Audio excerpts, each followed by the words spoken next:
inclusión del riesgo del sector no bancario. Como saben, en esta Cámara y en el Consejo, bueno, en el Consejo ya se discutió, estamos debatiendo la regulación para la creación de unas titulizaciones STS, ¿no? Simples, transparentes y estandarizadas. En la actual regulación se mantiene un porcentaje de retención de esas titulizaciones del 5% en los balances bancarios. Y la propuesta del ponente de este comité, de un compañero socialista, Paul Tang, es incrementar esa retención hasta el 20%. Por otra parte, sabemos que las medidas de requerimientos de capital de facto son medidas microprudenciales. Y mi pregunta es, dado que estas titulizaciones son compradas por entidades no bancarias y dado que uno de los objetivos es estabilizar y regular el shadow banking, ¿cree que sería oportuno adaptar esa retención del crédito dependiendo de la posición del ciclo de cara a que si tenemos un boom en el shadow banking y queremos controlar ese shadow banking, quizá podríamos incrementar ese porcentaje de retención y reducir? Es decir, podemos usar ese porcentaje de retención como elemento macroprudencial para supervisar y controlar el través, obviamente, de los bancos a través de ese porcentaje de retención de las titulizaciones. ¿Cree que podría ser una vía para mejorar el riesgo sistémico del shadow banking? Muchas gracias.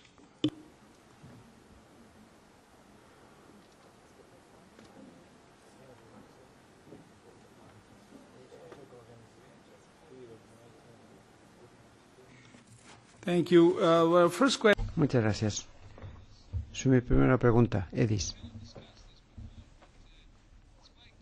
No lo hemos podido plantear antes, pero el Banco Central Europeo considera EDIS como tercer pilar de la realización de la unión bancaria. Es importante llevar a cabo la unión bancaria, hay que incrementar la certidumbre y la confianza en la eurozona.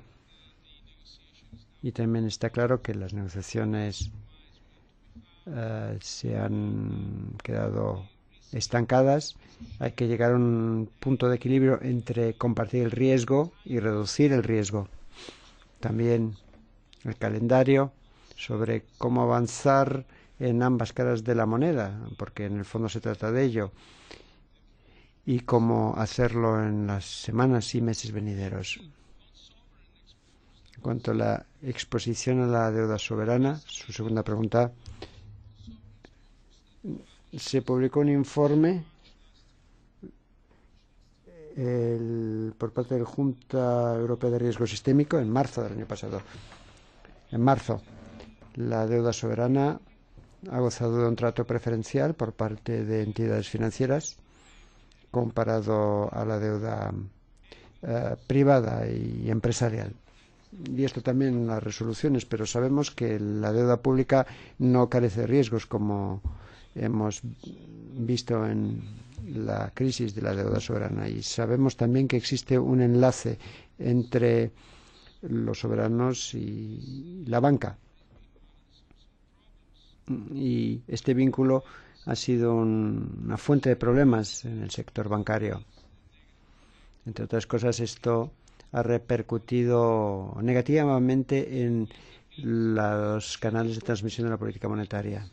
Nosotros, desde la Junta Europea de Riesgo Sistémico, queremos limitar ese riesgo, garantizando, lógicamente, una introducción gradual adecuada, un phasing in, y una coherencia con Basilea. Dicho de otra manera,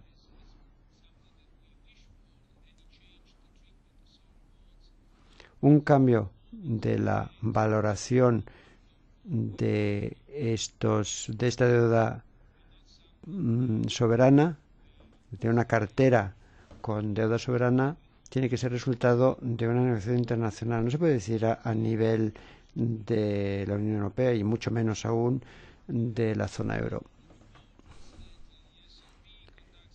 En el informe, la Junta Europea de Riesgo Sistémico tiene 70 páginas de evaluación de opciones políticas, reforma del primer pilar de la capitalización de los bancos, normas reforzadas para el Pilar 2 y divulgación de información. Es un informe bastante extenso que sopesa ventajas y beneficios, pero no se decanta por ninguna de estas opciones, porque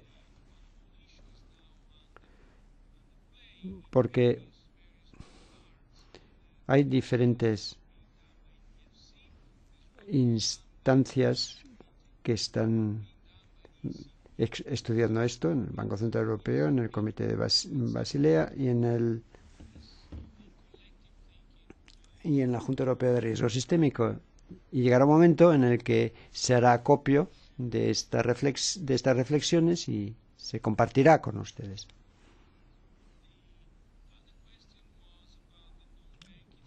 Hubo una pregunta sobre el sector no bancario y los instrumentos macroprudenciales para el sector no bancario.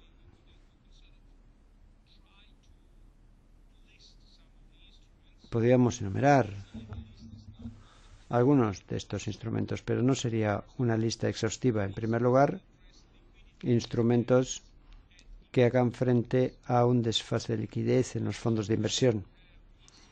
En segundo lugar, instrumentos para encarar la prociclalidad y las reducciones lineares en transacciones y en derivados.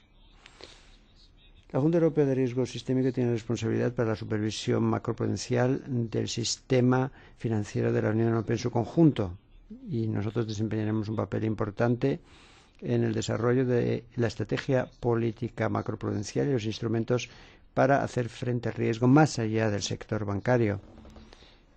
Y lo haremos colaborando con la Junta de Estabilidad Financiera, que ya ha encaminado sus trabajos sobre el sector no bancario hace cierto tiempo ya. En cuanto a la titulización simple y transparente y estandarizada, STS, estamos a favor, de hecho, de la propuesta de la Comisión, la apoyamos. Nos parece que va a mejorar considerablemente el mercado de titulización, un mercado a día de hoy bastante limitado. También por las condiciones de financiación extraordinariamente de fácil acceso.